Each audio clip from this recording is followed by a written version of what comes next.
if I do this? Fate only binds you if you let it. Do what is necessary. Not because it is written.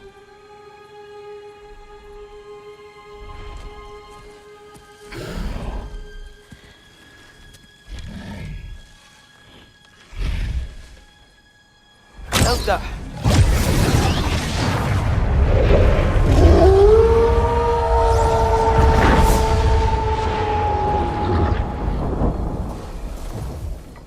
God of War Ragnarok is a worthy sequel to 2018's God of War reboot.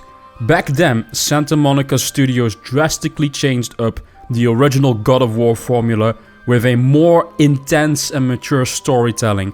But does Ragnarok live up to our expectations? 90% yes, and a little bit of no.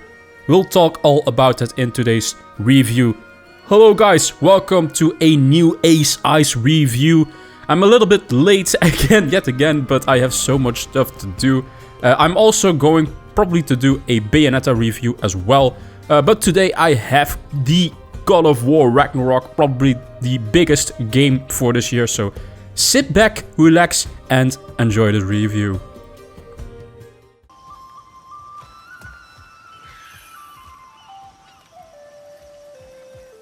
The graphics in God of War Ragnarok are really good, but they are pretty similar to the 2018's reboot, and I can't blame you if you would think at first glance that this is basically a DLC. But Ragnarok is still also a PlayStation 4 game, and so it's bound by what the PlayStation 4 is of course still capable of. That doesn't mean though it's looking old. Far from it actually. It's one of the best looking games you will play on both PlayStation 5 and PlayStation 4. It runs extremely well and I had no bugs or frame drops in my 27-hour-ish journey. It's really well polished. The updated lighting and textures do give it a well enough paint job to distinguish it as a true sequel. However, I do really wonder how the game would have looked like without any PlayStation 4 version to hold the game back graphically. In a nutshell, God of War Ragnarok still looks great with excellent voice acting performances as well as motion capture animations. You can see and feel the budget that went to the production of the game. In a nutshell, in overall for the whole graphics department, I don't really have anything to complain on. The previous game, the 2018 version, was already so polished, and Ragnarok just basically steps this up a level and is still very polished with great performances and no bugs in the game, and it runs absolutely smoothly with lots of accessibility options as well, which I have to give it a plus point for, shall I say. Great job on graphics. Also, the sound in the game is, as always, really good. Previous soundtrack for the first God of War was also really well done, and the game goes pretty much in line with the soundtrack of the first game. I think it's also the same composer, I could be wrong. When it comes to the actual sound effects themselves, really well done. Everything is impactful in the gameplay as well as with audio cues. Keep in mind though, I don't think this game on PlayStation 5 is compatible with 3D audio. That would have been nice if that was the case, but I think that's only for actually native next-gen games, and technically God of War isn't a natively next-gen game, so that's a bit of a disappointment. The soundtrack is really good. I don't think it's really distinct. If I compare it to some other titles that came out this year, like Xenoblade Chronicles 3, I will always remember that soundtrack when I hear that, but the soundtrack is good. I don't think it's really distinct enough, but it absolutely gives you the right tone and feeling for the game.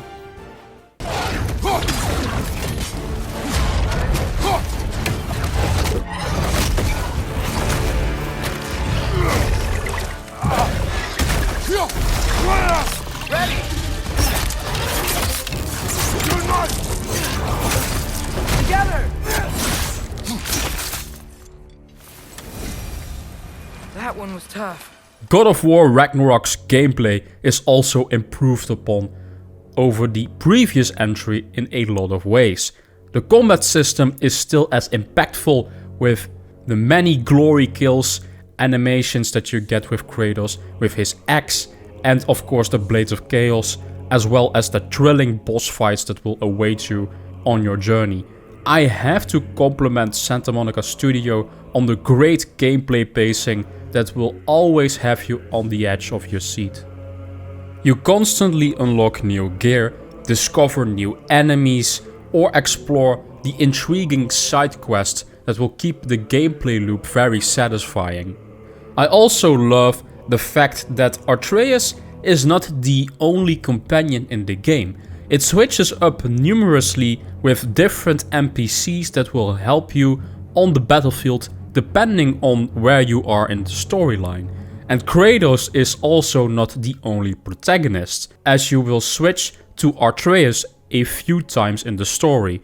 Don't worry, it's not really a spoiler, as it will happen basically a ton of times in the game anyways. Every weapon also has its own skill tree, and this is also the case for Atreus' bow, unlocking new satisfying moves that will crush your foes in new exciting ways, as well as unlocking new combination moves to make combat much more spicy. The difficulty scaling, shall I say, between the enemies is also really well done.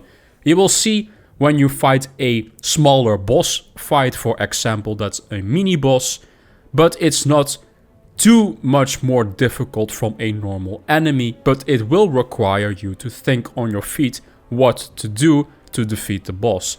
Ragnarok is also much bigger in scale than the previous entry, especially when it comes to the side quest as well as the exploration. The different realms themselves are far bigger with even more side content, which is a big positive, and all the side quests are also meaningful without feeling of being a filler quest. Now, as much praise as I have on God of War's gameplay, there is also unfortunately some negatives, and not every game is perfect. Even God of War Ragnarok suffers from small issues I had. The first big one are the puzzles. They were sometimes pretty vague, especially in the beginning of the game. How do I know that wooden water pipes would freeze and apparently metal ones don't? I didn't really follow this logic. Luckily, this did improve later in the game with puzzles that had more logic to them. The second problem is the design of the inventory menu. It's far too clunky and confusingly designed. With a more, let's say, minimalistical approach, menu navigation would be far more easier. I also complained about this in the first God of War, but they apparently did not listen to this feedback, which is sad to see with the second entry, because this could basically have been avoided with some better UI design.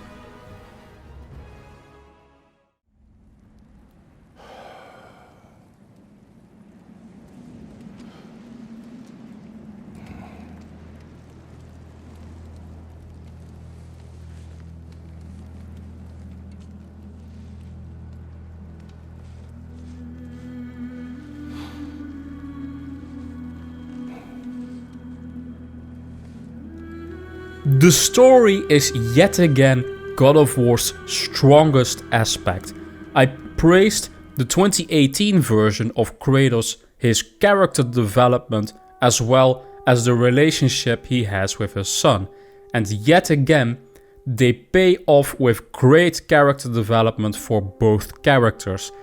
I especially love the ending they have for Ragnarok. If you are a hardcore fan of God of War, you will absolutely be satisfied with how the journey concludes.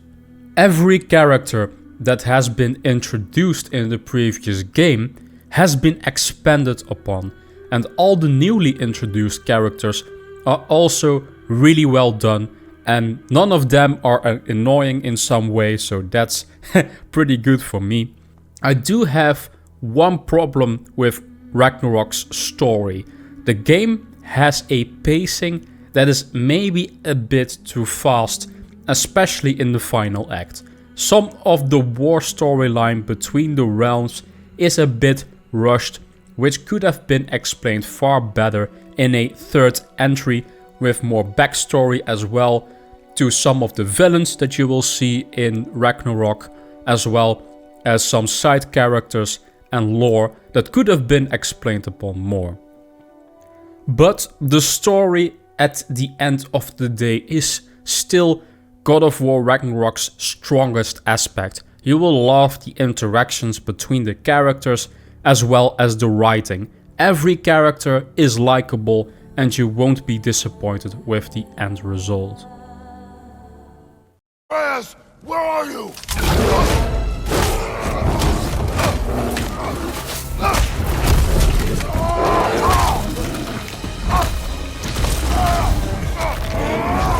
God of War Ragnarok is yet another PlayStation exclusive that improves a lot of aspects of the 2018's version, and it was really close of being a masterpiece 10 out of 10 game. This is one of the more difficult reviews I have ever done, and I was seriously rethinking on its score for a while. But in the end, I did decide that Ragnarok just falls a bit too short on a masterpiece rating, but it's really close to it. I praised the gameplay innovations in exploration, combat, enemy variety and amazing side quests, even though the story pacing is a bit too fast in its roundup. God of War Ragnarok proves yet again why Santa Monica Studio is the most dominant under the PlayStation Studios umbrella, and it will definitely be in the Game of the Year discussion for many. I score God of War Ragnarok with a 9.5 out of 10 and a skill score to 10. So guys, that was my God of War Ragnarok review. Do you guys agree? Did you guys like this review at all? Let me know in the comment section down below. Let's have a discussion. Have you played God of War Ragnarok yet? You can let me know in the comment section down below, of course. I will be back probably soon with a new review for Bayonetta 3, so look forward to that, and also a podcast probably with Ben or Baruch on the Ace Eyes channel. As always, thank you guys for watching. Like this video, that would be amazing. Subscribe, that would also be amazing. And of course, visit our social media in the description down below. And I will see you guys in the next Ace Eyes review. Bye bye.